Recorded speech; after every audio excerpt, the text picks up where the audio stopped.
All right, let's go on to deployment. This is where we need you to be this week. And, of course, this is brought to you by Red, White, and Badass Brew Coffee. Go to rwbbcoffee.com and use GOR to get 15% off.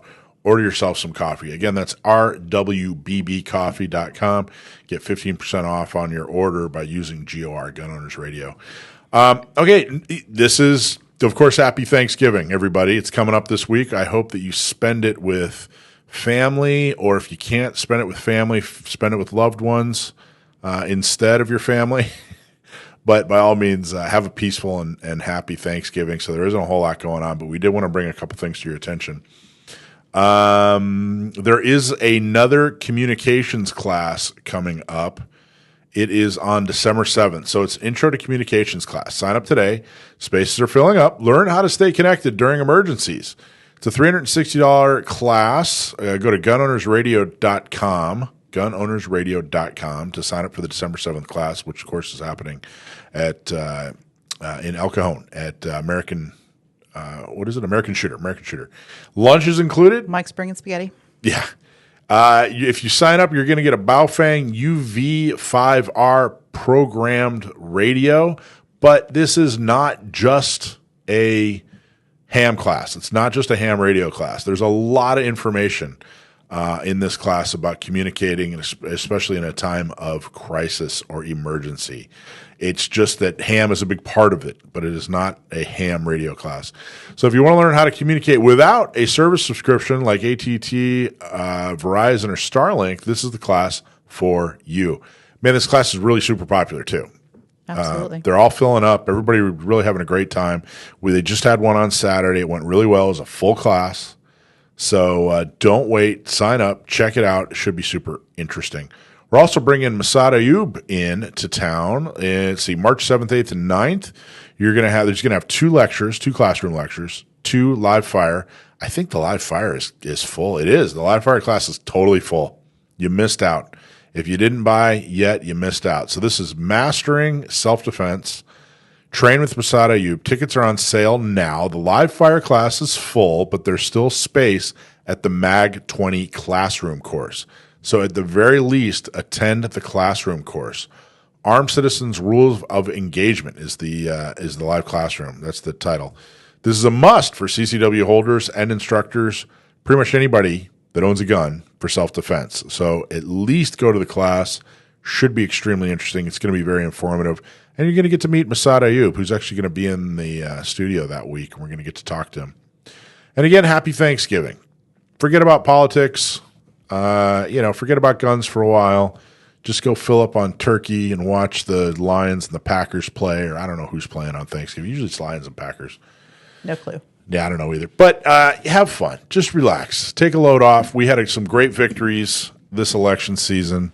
If your wacky in-laws decide to try to argue with them, just point at the scoreboard, show them who won, and have some fun eating turkey and relax and smile and then take a big, big nap. All right, let's see. I think it's time to talk to Sam. Is it time to talk to Sam? Really quick, though, I just want to give a quick shout out to Mike White for his super chat donation. Nice. Thank you, Mike. Mike White, super fan, super white. Donation. Thanks for following us. Thanks everybody in the chat, Thor and all those guys. Particularly, thank you, Mike, for being a super fan and donating to us. Such an honor to have you. So thank you so much. All right, we ready for Sam? Okay, good. So Sam, my nephew, we found out years ago, is extremely good at gun trivia. So if you send us a question and we use it on the air, we'll give you a hat or a shirt. And if you stump my nephew, then you're going to get a very, very special prize. So Stump My Nephew, sponsored by Seal One, seal1.com. That's seal and then the number 1.com. Seal1.com makes gun ownership easier and smell better. If you're looking for a cleaner and lubricant all-in-one that works and works well and doesn't smell horrible, then check out Seal One. Either go to their website, order from their website, or go to your favorite gun shop, ask for Seal One at your favorite gun shop. If they don't have it, ask them why. Tell them that's all you use. It's really, really good stuff. Thank you so much, Dwight from Seal One. You guys are so supportive of us, and we really, really appreciate it. We encourage all our listeners to switch to Seal One. All right, Sam, you there? Yeah, how are you guys? Good, man. How are you? I can't complain. Good, because I don't want to hear it. No, I'm just kidding. All right. You ready for this? This is a question sent in from Winston from Salem. He asks, "Don't go off half cocked. Why and what does it mean?" Winston from Salem. That might be Winston from Winston-Salem. That's in North Carolina. Could be. Don't go off half cocked. What does that mean and why? Yeah. I don't have a handy demonstration firearm on me right now. Good, because it would get us if I had a banned. Smith & Wesson Model 10 on hand, that would be great. Half-cocked refers to something with hammer-fired pistols and revolvers and some older flintlock muskets and percussion cap-fired muskets, where you would have a fully cocked position where the hammer was locked all the way back, ready to fire, and you would have a half-cock notch. And this was very, very important on old-school revolvers like the Colt Single-Action Army, because you didn't want to have the hammer resting on a percussion cap. That was not safe. If the revolver was jostled and something bumped into the hammer spur, then the gun could go off. So there was a half-cock notch where you would pull the hammer back just far enough for it to catch on that notch, not far enough such that if you pulled the trigger it would be able to fire, but far enough back that it would not be resting on the percussion cap, or in more modern designs have the firing pin resting on the primer. Now, why shouldn't you go off half-cocked? Because the gun won't fire reliably. There isn't enough potential energy stored mechanically in the hammer spring for the gun to be able to fire reliably, because there's a certain amount of energy that you need in order to detonate the primer or detonate the percussion cap, as the case may be. And so what you'll get is a click instead of a bang. There you go. When uncocked, the hammer is resting on the firing pin, which is resting on the primer of the round in the chamber. If a sufficiently strong force is applied to the uncocked hammer, like say if it was dropped on the hammer, it'll transfer that energy into the primer and fire the round unintentionally. At half-cock, the hammer is resting on a notch that prevents it from contacting the fire pin. Exactly as you said, half-cock was a more common safety mechanism on really early single-shot weapons. Most modern striker-fired pistols completely avoid the issue by not having a hammer. That's exactly right. You got it. Nicely done. Okay, my friend. First off, before we go into our next segment, do you have what do you got as far as a blog? Do you have a blog going up tomorrow, or is there one from last week you want to talk about? Go for it. My most recent blog post that went up was the first part in a series that's 3 parts. I'll have the next part going up tomorrow morning for you, tomorrow midday or afternoon for me, about it. Okay, this requires a little bit of introduction. You see people talking on other gun blogs and I guess to some extent on YouTube about the controversial subject of bullpup long guns. Yeah. And there is such a thing as a bullpup pistol, but I don't really cover that. And inevitably, whoever is writing or speaking will say, well, bullpups have weird ergonomic problems, and that's why they aren't more popular. Or bullpups have a weird control layout, and that's why they're not more popular. Or they aren't ambidextrous, and that's why they're not more popular, or so on and so forth. And I think that a lot of those arguments are not only wrong, but made in bad faith.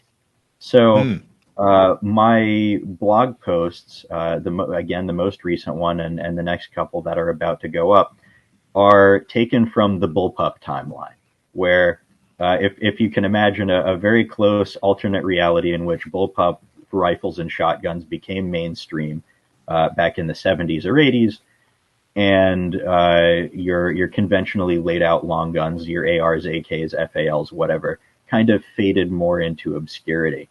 And so what the argument would be the other way around, if bullpups were the default, what would people say to complain about conventional long guns? And yes, I'm kind of doing a bit with this, but it's to make a point that I think goes under-recognized. That's interesting. So you're a fan of bullpup. I am, yes. Actually, I have gotta. one with me right now. Oh no! Don't show it on there. Don't show it. Don't show it. Don't show it. Don't show it. We'll get cut. Live Okay. YouTube will cut us if you have a gun. Okay. But appreciate it. It didn't enter the frame. It's fine. So if it's YouTube has these weird rules. If it's pre-recorded, you can show guns all day long. But because we're live, you can't show guns. So Okay. that's okay. Well, I got to tell you, the Tavor is far more ergonomic than an AR. There, I said it.